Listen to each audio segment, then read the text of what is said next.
WrestleMania season is upon us, and to a wrestling fan, that is the equivalent of Christmas, Arbor Day, and Ramadan all rolled into one. And in addition to being a movie nerd and all-around sex symbol, I am also an avid WWE fan, and have been since before Benson Boone was even conceived in some gas station bathroom. And in my 23 and a half years as a wrestling fan, I've been lucky enough to attend 2 WrestleManias in my time, and with this upcoming WrestleMania in Vegas being my hat trick. With the Showcase of the Immortals running back-to-back in the City of Sin, I thought it apt to share some tips for those thinking of going or who are going and have some basic questions like, how do I get around? Is the extra stuff worth it? Is Giant Gonzalez buried underneath the fountain at Caesars where WrestleMania 9 was held? My name is Steve Catron of Ginger Cat Films, and this is how to survive WrestleMania in Vegas, from somebody who's been there. First off, for those teetering on whether or not to attend the event, I understand the hesitation. Living in the darkest timeline has caused travel prices to go up. Everything in Vegas and wrestling already costs $1.50, and by all metrics, the standard of product isn't what it was a couple of years ago. Valid points, I get it. But let me talk to you. The reason prices for WWE events, especially WrestleMania, have soared lately is because the company perceives it as an event everyone should experience, at least once, something on a bucket list. It's like taking a child to Disney World. It may be pricey, but the memories are priceless. Like my parents paying $60 for French toast at Disney World for me when I was 6. Memories. Still, if it's on the bucket list, why not cross it off? Plus, last year's tickets were so outrageously overpriced that they've had to backpedal this year to try to fill out the stadium numbers. They're essentially giving seats away. The first tip I can give, not just as a returning fan, but also a fan of the Raiders and Vegas as well, stay in the hotels on the transit line.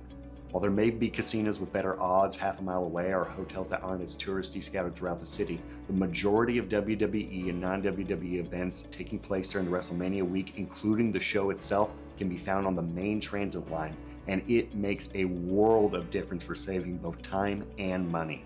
Last year, me and my friends balled out at a suite at the Palms, and while the food and casino and the room were all spectacular, they had wrestling events like Sabu's last match, then he died. They even had a Bubba Ray Dudley nightclub dance party. But because it was off the strip, it meant all superfluous events like WrestleCon, WWE World, WrestleMania, or just exploring the strip in general led to shelling out money for Uber again and again, or walking for hours on end. Short story, me and my friends almost missed the opening of Mania 41 after I left my phone with the tickets in the passenger seat of our deaf Uber driver after taking it out to blast Lil Wayne's Swag Surfing from the No Ceilings mixtape. Luckily, he felt the vibrations of our panicked phone calls and saved the day, but if we would have stayed on the strip, the whole situation could have been avoided. That is the only variable of that entire story that could have been changed, and nothing else.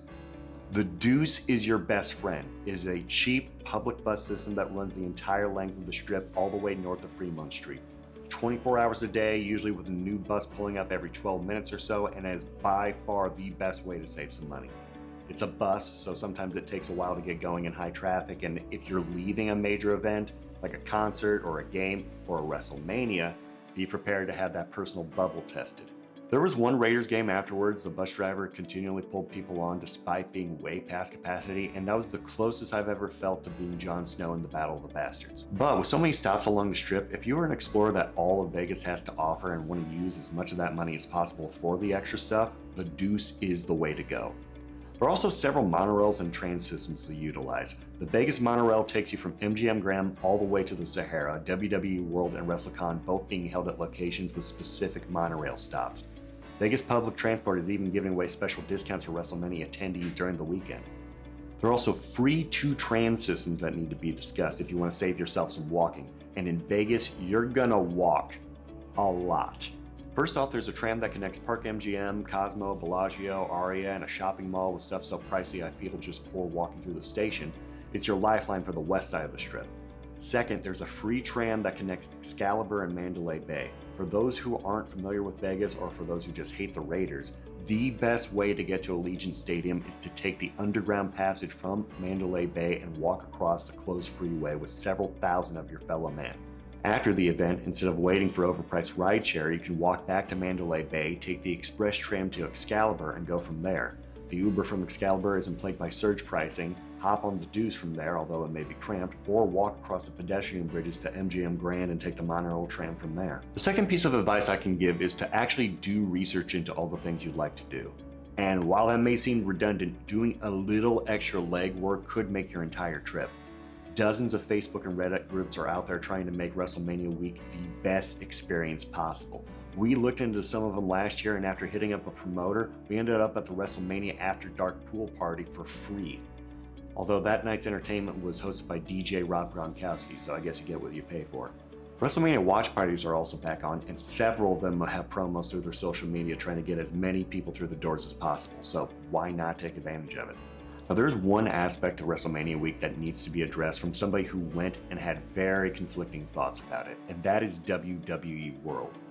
For those unaware, WWE World is the yearly WWE convention where you can interact with your favorite wrestlers and be up close and personal with all things WWE. And unlike WrestleCon at the Horseshoe, where it's mostly meet and greets and photo ops, WWE World boasts exhibits and live podcasts, a giant merch store, live wrestling, and other stuff that any wrestling fan would want to be a part of. And that's the key point I need to get across. Any wrestling fan would want to be a part of it, and every wrestling fan usually shows up. Me and my buddy Nick went just on the Saturday, but over the course of Mania 41, 50,000 people attended WWE World. So last year's History of Triple H exhibit, 20-minute line. Hit Logan Paul or Dominic Mysterio with a chair, 30-minute line for that. Merch store, 10-minute line to get in, 25-minute line at the belt counter, 15-minute lines at each register. Tattoo shop on site? Should have reserved your spot yesterday.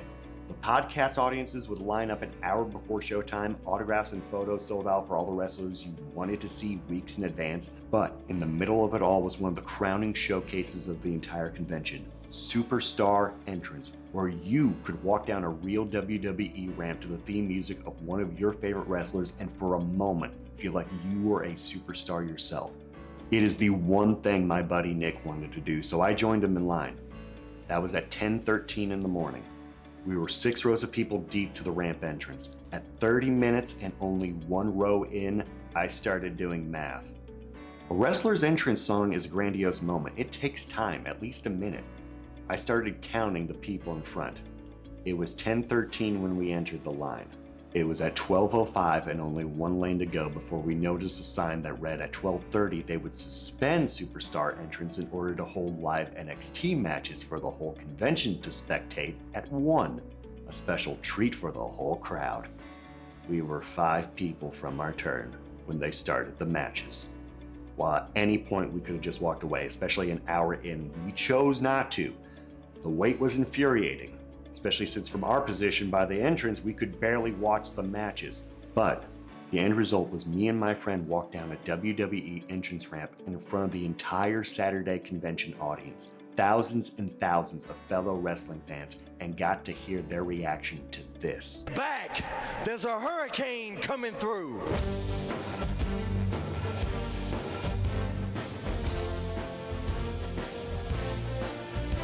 Was it worth it? No merchandise, no autographs, and the only keepsake and MP4 that took a week longer to arrive than promised? 1 year on, I can still hear the crowd. You tell me. Last piece of advice I can give? You're going to take a lot of pictures. Around every corner is a different photo op, and Vegas and WrestleMania know it. They're going to try and sell it to you for $20. But take those moments, those precious few fleeting moments without a camera, and soak in as much of it as you can. Make those core memories, those ones impossible to share and post because they're just for you. Do something weird. Dance with the freaks on Fremont Street, or learn some table game you've never heard of before. See some magic show and yell out how he does it. Who cares? They do 4 shows a day. The point is, make the most of the moments you cannot capture. I hope to see you at WrestleMania. I hope to see you at the tables or the clubs or some back alley go-kart track. That's on Fremont Street in case you're wondering. This is Steve Catcher of Ginger Cat Films. Hope you survive Mania in Vegas.